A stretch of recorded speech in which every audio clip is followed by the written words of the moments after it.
النهاردة هتكلم عن الخلاصة في الفرق ما بين كلية هندسة عمارة وما بين كلية فنون جميلة قسم عمارة.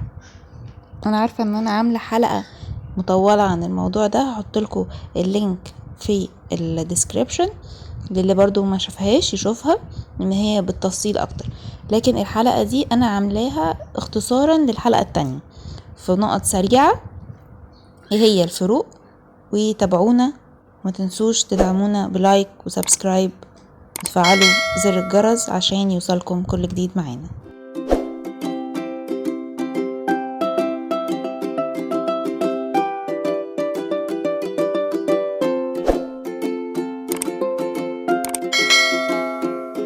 اهلا وسهلا بيكم في حلقة جديدة من يوميات مهندسة. معاكم رشا عفيفي. جاتلي اسئلة كتير الصراحة الفترة الاخيرة عن كلية فنون جميلة وعن كلية هندسة قسم عمارة بالتحديد، وان في اخبار بتقول انه كلية هندسة هتبقى 4 سنين مش 5 سنين، وهل ده هيبقى بالنسبة للجامعات الخاصة بس ولا الجامعات الحكومية؟ خلينا نأجل يعني موضوع ال4 سنين ده لآخر الحلقة. خلينا في الأول نتكلم عن الفرق الأول ما بين ايه اللي هدرسه في كلية هندسة وايه اللي هدرسه لو دخلت فنون جميلة. أنا بتكلم في الحالتين عن قسم عمارة عشان بس محدش يتلخبط.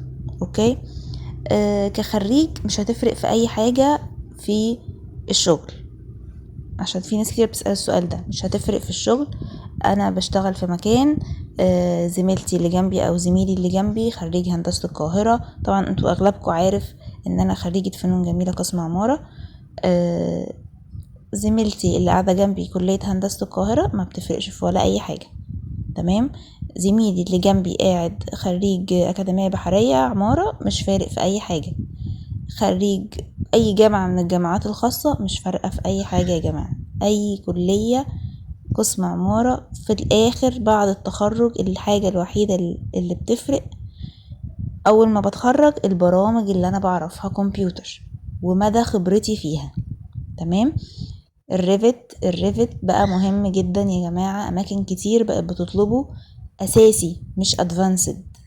اوكي، يعني لازم تبقى دي مش حاجة ادفانسد ان انت عارف ريفت، مش حاجة ادفانسد خالص. انت لازم تبقى عارف ريفت، لازم تبقى عارف اوتوكاد لان الاوتوكاد مهم، مش الريفت كفاية لوحده. لا، الاتنين مهمين.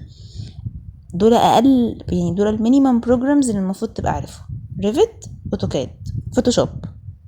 يعني فوتوشوب يعني ممكن نقول زيادة شوية. طبعا باوربوينت واكسل يعني وورد، دي برضو حاجات مهمة عشان في ناس بتبقى مش بتعرف تشتغل بيهم قوي. تمام، دي بالنسبة بعد التخرج. طيب بالنسبة كشهادة، كل اللي انا قلت عليهم دول بيبقوا اعضاء نقابة المهندسين. تمام. ايه بقى اللي بيفرق؟ محتوى الدراسة، طريقة الدراسة. يعني فنون جميلة عمارة بتاخد ال5 سنين عمارة، انت عندك سنة اعدادي دي عمارة.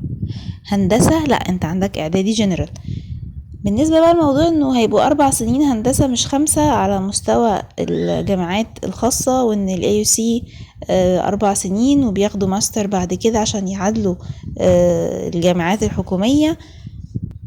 للجامعات الحكومية بس انا سمعت الخبر انه هيبقوا 4 سنين. طيب هل ده معناه ان اعدادي هتبقى برضو جنرال ولا التخصص هيبقى من اعدادي زي فنون جميلة؟ يعني بتكلم بالنسبة لهندسة، هل هبقى انا بدخل كلية بختار على طول اذا كنا هندرس 3 سنين بعد اعدادي مش 4، ولا هبدأ اتخصص من اعدادي؟ والقرار هيتنفذ من اول السنة دي للداخلين السنة دي اعدادي هندسة. وده بالنسبة للكريدت اورز مش هندسة العادية، مش هيلغوا له سنة يعني. ده للدفعات الجديدة اللي لسه داخلة السنة دي. بكده تكون خلصت حلقة النهاردة. عايزة الفت نظركم لحاجة: احنا 90% من اللي بيتفرجوا علينا مش مشتركين. جربوا اشتركوا، والله لو ما حبيتوش المحتوى الغي الاشتراك بتاعك. يسعدني دايما اسئلتكم، ودايما انا بجاوب عليها على طول اول ما بشوف الاسئلة، ولو ما بتبقى محتاجة حلقة انا بعمل حلقة. بالتوفيق يا رب للجميع، واشوفكم الحلقة الجاية. ما تنسوش تشتركوا في القناة وتفعلوا زر الجرس تعملوا لايك وشير، واشوفكم الحلقة الجاية، والى اللقاء.